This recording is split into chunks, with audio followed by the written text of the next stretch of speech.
Alright, hope everybody's having a great Friday. Just catching up on some stuff. I had a video yesterday, but I got some more stuff in and I figured I'd just redo the video. I got a few postcards in from an eBay seller that was looking around $1.50 a piece. They were on sale, so I grabbed those. Most of my postcards I used to be able to get on auction for $0.25.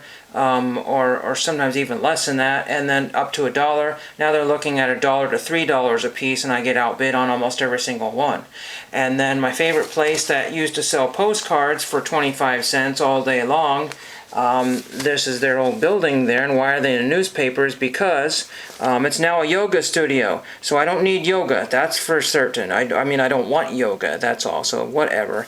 They're still selling stuff through some antique mall, but I never found their spot, never found any of the postcards or photographs, so no idea. That store that they said they were selling at had only one postcard at the entire store. I mean, a huge store. Not even one postcard is really ridiculous. I went to the Goodwill bins, and sometimes you make a great decision, you make a terrible decision. I didn't make a terrible decision, but I found somebody's complete video log of all of their... this guy was a news anchor back from the 70s to like the 90s.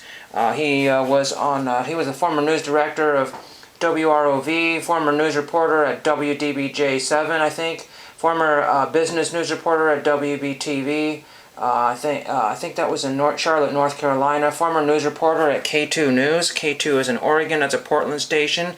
And I got his whole video log of all of his resume, essentially. I didn't get all of it, though. That's the thing. Because Goodwill was charging me approximately $2.50 to $3 per tape. And I had a whole pile of tapes, and I said, oh, just that part of your purchase alone is going to be over $20. I don't know how I'm going to even get these things transferred. This is a Silverchrome 2 Carex U-Matic video cassette with stop motion capability, dated 1979. I should have bought the whole thing, because when are you going to find another collection like that? I found his information on Facebook. He looks like a very old guy, so he might be moving into a senior care facility.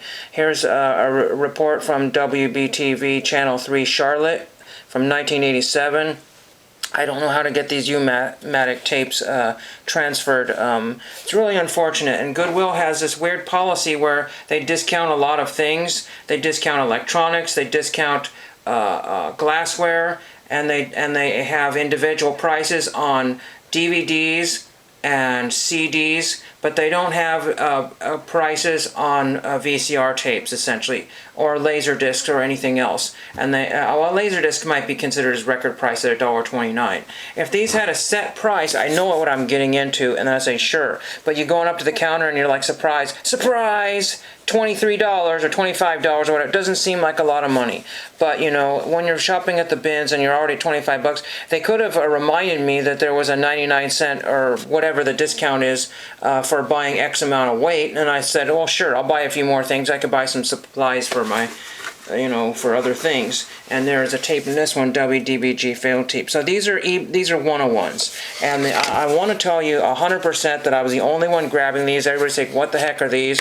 Why are you grabbing those? Those are weird. They have no value. And pretty much they probably do. These tapes on eBay, blank or otherwise, are listing between 10 and or 5 and $15, I think. So there was no money to be made there if I was going to sell them.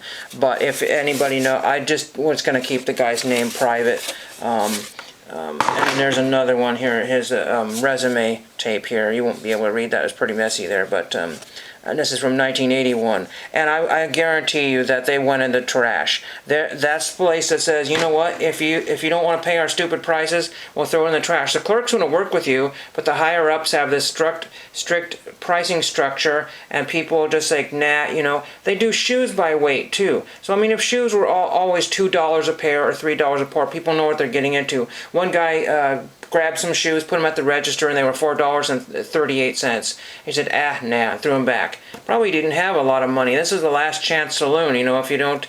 I mean, I understand keeping the prices up to keep, people from fighting each other over 25-cent items. But there is a time and a place to, give people... Because it was a complete collection, and now it isn't. And unfortunately, those things are eBay... These are just history lost to trash. If I could get these transferred onto some other format, or onto a CD or DVD, and put them on YouTube for everybody to enjoy, that would be really, really cool. So I don't know if I'll be able to do that or not. The guy is still alive, so we'll see. What else do I have here? I got some cards in the mail today, and they should be right here, and yes they are. They came in one of these dinky little eBay standard envelopes. They were not even $1 a piece, so I had to grab them all. I haven't even double checked these are the right cards. But I got Steven Gonzalez, I believe, for 2013. I think that's what that is. Don't quote me on that because Bowman is really hard to remember. This one originally came from Kyle Sports Cards, I think. That's kind of interesting. They paid $3.75 through Kyle Sports Cards. And they're all taped up, on all the top loaders and everything. So I'll have to spend 5 hours getting the goo gone out and cleaning up the top loaders if I keep them in top loaders. And then these, if you bought 2 of them, you got them really cheap. So Louis Brinson, don't remember what he did or if he did anything. I just cannot remember. I'm not up on my top players there, but I figured I'd keep one and trade one or sell one or do something there. I'm not really sure. Again, same year. These are the BDPP31, and this is the BDPP49. So they're from the same set. Unfortunately, some of the other ones, most of the I would say half of the sellers are not going to tell me what numbers they are. So I'm having to go through CMC and the dreaded trading card database to try to even figure out what sets these are from. And then when you look up 2013 Bowman, you get about 4,000 results, and then this is about the last one on the list. So I was like, oh my gosh, I just want the base cards, the paper or whatever they call it. I don't know if I showed you the postcards here. They were just here a second ago. I found this the other day at the Goodwill bins along with my tapes. This is Splendid China, I think, that used to be in, at least the postcard is from Splendid China that used to be in Florida. People have done videos on the abandoned Splendid China, and it's really pretty cool. There are more postcards, but what am I going to do with these, really? I mean, what am I going to do? It's just going to gather dust, so I just grabbed one. I found this in my archives. I've shown this many years ago. This is a Michael J. Fox Polaroid, and you used to be able to find original Polaroids. You know, Polaroids are like 101s, and I found this on eBay for like $5 or $10 or something like that. Michael J. Fox dancing on the set of Family Ties with a Pepsi in his hand. At least I think it's a Pepsi. There was another one where he was taking a smoke break, and I was an idiot and didn't grab that one. I don't know what happened. I should have grabbed both of them. These were a friend of there was some sort of set decorator or something, or set costumer that they were selling these for, and once, I guess maybe the prices didn't go the way they want. I don't remember what happened, but then they stopped selling on eBay. So that's what happens. You start selling on eBay, you don't get what you want, and like I said, nobody had any interest in these. I should have grabbed the one where Michael J. Fox was smoking a cigarette. Where do you ever see that? Okay, I cannot find the postcard, so here's one of them here. This is Richmond, California, and it's probably way too nice to mail out in the post office with the 1940s automobiles there. 1940s automobiles, probably a 1950s postcard. Civic Center of Richmond, California. Then I grabbed one for Fish Camp of California. It was just some sort of bar or restaurant. And then there was a third one I grabbed. I think the third one was a Motel 6 postcard, which I have right over here. And I have a small collection of Motel 6 postcards. I have an Oregon one that's been put away here. This one here, I want to say that I paid $1.50. This was one I already had. This came from somewhere else. It had some writing on, unfortunately. I think this was one an auction. I'm not really sure. This one says Jefferson, Oregon on it. Or maybe it was purchased locally. I just don't remember. This is the one I got on auction recently. Or no, sorry, buy it now for about $1.50. I bid on one of these on auction and I got outbid, and I paid more for it. I would have paid more for it on auction. This is out of Santa Rosa, and then I have one out of Anaheim, and then the other one I have is out of Salem, Oregon. That Salem, Oregon postcard was on eBay for many years. Everybody wanted $5 to $10 for it or something crazy for a dumb postcard, and I finally got it on sale for like $2 or something like that. And that's the thing, it was only a couple dollars difference, $2 versus 5 or 10 or whatever, and there was always some sort of crazy shipping included. So that is all I have. Oh, I do have one more thing.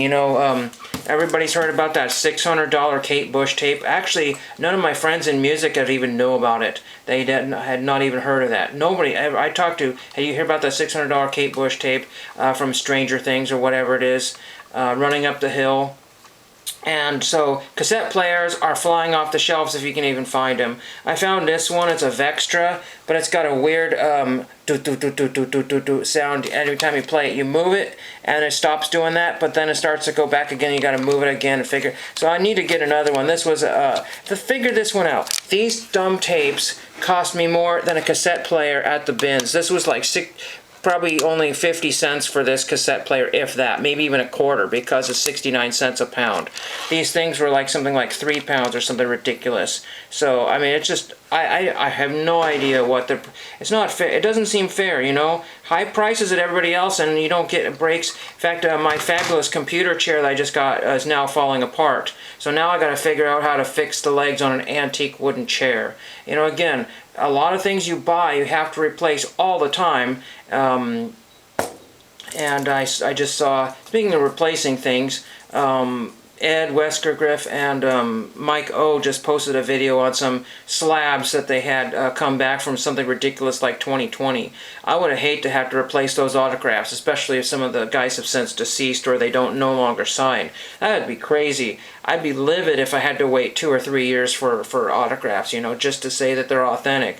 Most of them, those signers, don't sign very often, and sign very often, but their autographs are not faked, is what I'm trying to say. It's just really kind of crazy how wait times are still, you know, people think the pandemic is over and the residual effects are just still killing us. It's just absolutely crazy, you know. And so lots of little things like paying an extra $5 or $10. So when it was all said and done, my bill was only under $15. Yes, I only spent less an extra $5, and I know the card collectors of this world spend, you know, $1,000 on a card every other weekend, so it's not a big deal. I'm certainly not going to invest in the eBay vault or whatever that thing is now. Last thing I want to do is have another place for eBay to, you know, another step for them to collect your money or my money.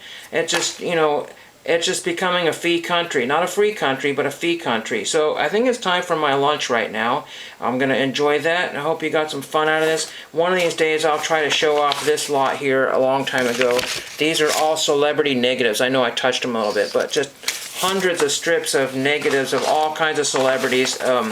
Most of them have either deceased or way too famous. I'm never going to get John Travolta or some of these other Bernie Mac or some of these people to autograph some of these things. I don't know who was in the lot there. It's been so long. I got these from, I cannot remember, Socks Photos or whatever it's called on eBay. This guy's got tens of thousands of negatives and photographs of all kinds, and sometimes the lots go for peanuts. You know, you can get a lot of prints and 8x10s printed from some of those. It's amazing. If you can find anybody, that's one other last thing I want to talk about. I have so much like pictures, photos, dead media that I would love to have framed. One of my famous pictures that I got signed and framed here, this that I bought on eBay as a slide or a print or something like, not a print, a slide or a negative or whatever, of this Tim Allen photograph. And that's probably the only time that Tim Allen has ever signed that photograph there. Unfortunately, he signed it in very faint silver there, but still, it's a Tim Allen autograph from when he was, you know, doing, you know, the whole ABC Disney thing back in the day. It was one of my favorite photographs that I own. And that's the benefit of getting old negatives and stuff, is because, but trying to find somebody who'll print them nicely for you or put them on a disc for you without paying some ridiculously huge fee is hard to do. So, hope you enjoyed that, and I rambled on long enough. Thank you for watching.